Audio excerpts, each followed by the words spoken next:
बिस्मिल्लाहिर्रहमानिर्रहीम। अस्सलामुअलैकुम दोस्तों, क्या हाल चाल है। मैं उम्मीद करता हूँ कि मेरे तमाम दोस्त खैरियत से होंगे।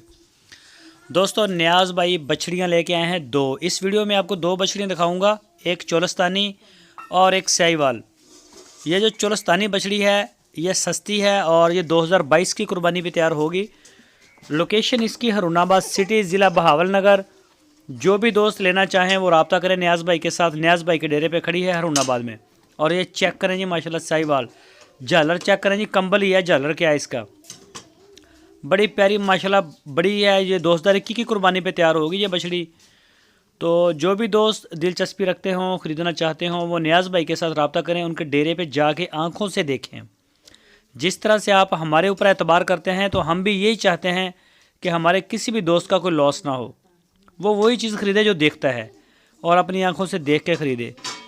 तो सबसे ज़्यादा हमें एहसास भी आपका है। और ये वीडियो आपके साथ हमने शेयर कर दी है। वीडियो में हम सिर्फ आपको एक स्केच फॉरवर्ड कर सकते हैं। तो बाकी आप जाके अपनी तसल्ली करें और ख़रीद लें।